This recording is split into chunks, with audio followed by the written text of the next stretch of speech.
नमस्कार साथियों, एक बार आप सभी का फिर से बहुत बहुत स्वागत है आप सभी का आपके अपने YouTube चैनल डीएओजी पर। कैसे हैं आप लोग? आई होप आप लोग स्वस्थ होंगे, मस्त होंगे।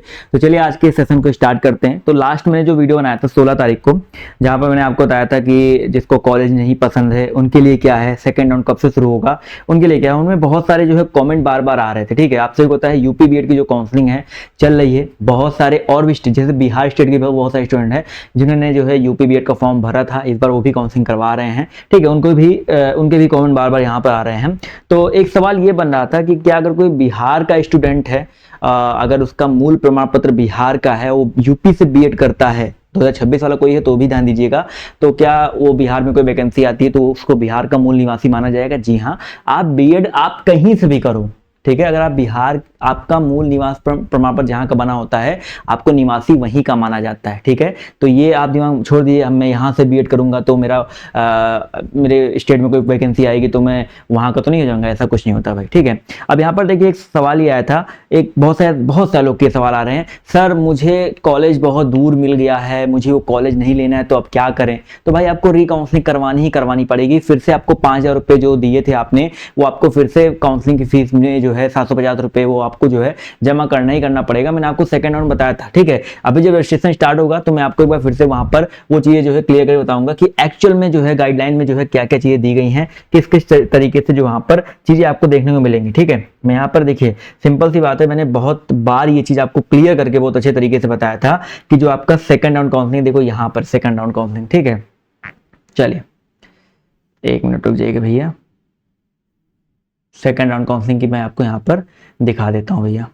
ठीक है, यहाँ पर सेकंड राउंड के बारे में कहा गया है, एक बार ध्यान से इसको जो है पढ़ लीजिएगा और समझते हुए चलिएगा कि सर्वप्रथम अभ्यर्थी को काउंसलिंग प्रतिभाग होने जो पंजीकरण यानी कि रजिस्ट्रेशन दोबारा करना पड़ेगा। ठीक है, अब यहाँ पर देखिए कह रहा है कि काउंसलिंग शुल्क और अग्रिम कॉलेज शुल्क भुगतान। ठीक है, पंजीकरण प्रक्रिया पूरी करने वाले अभ्यर्थियों को 5,750 रुपए यानी कि 750 रुपए, और जो आपका अग्रिम कॉलेज शुल्क है वो आपको जो है भरना पड़ेगा। ठीक है, ये चीज दिमाग में रखिएगा। यदि अभ्यर्थी को सीट आवंटित नहीं होती है तो कॉलेज की अग्रिम फीस जो है उसके द्वारा खाते में वापस कर दिया जाएगा, और यदि अभ्यर्थी को सीट आवंटित होती है, यदि वो इसकी पुष्टि नहीं करता है तथा उसे कॉलेज में प्रवेश नहीं लेता है तो कॉलेज की अग्रिम फीस 5,000 रुपये वापस नहीं की जाएगी। समझ गए ना भाई? यानी कि अगर आपको सीट मिल गया है, पहले राउंड में आपको सीट मिल गया है, आप फिर से चाहते हैं कि भैया सेकंड राउंड में काउंसलिंग करवाना, तो भैया वो आपको 5,000 रुपये वो पहले वाला वापस नहीं होगा, फिर से आपको सेकंड राउंड में 5,000 रुपये प्लस 750 रुपये देने पड़ेंगे। और मैंने आपको स्टार्टिंग में ही ये चीज बताई थी, आप कॉलेज वही चूज करो जहां पे अगर आपको एडमिशन मिल जाए तो उसके लिए इफ और बट आपके लिए दिमाग में ना हो। ठीक है, ये चीज दिमाग में रखिएगा। अगर आप इफ बट दिमाग में रख रहे हो तो सिंपल सी बात है, फिर आपने उस कॉलेज का नाम डाला ही क्यों? बार बार मेरे पास मैसेज कमेंट आ रहे हैं कि सर वो 5,000 रुपये जो है फिर से करना पड़ेगा काउंसलिंग में। जी हाँ, बिल्कुल आपको करना पड़ेगा। ठीक है, वो मैंने आपको बताया था।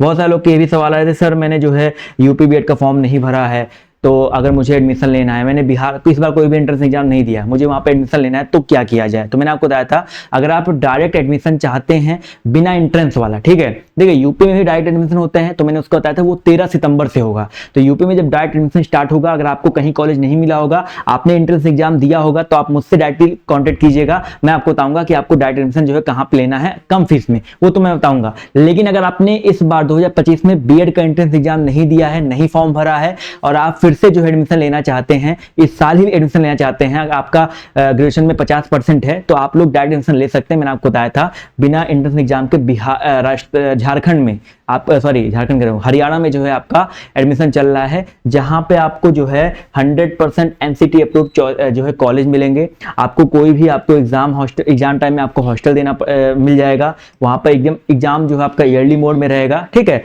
और कोई भी आपका एक्स्ट्रा एग्जाम फीस यहाँ पर नहीं लगने वाला है। ठीक है, और ये जो फीस है यहाँ पर जो भी लगेगा आप आसान किस्तों में भी जो है भर सकते हैं। तो ये नंबर दिया गया है, इस नंबर पे डायरेक्टली कांटेक्ट करके जो है इसके बारे में जो है आप पता कर सकते हैं। मैं नंबर पढ़ भी दे रहा हूँ, 9467179859। ठीक है, और आपके जितने भी डाउट है, जितनी भी चीजें हैं, आप लोग कमेंट करके मुझसे पूछिएगा।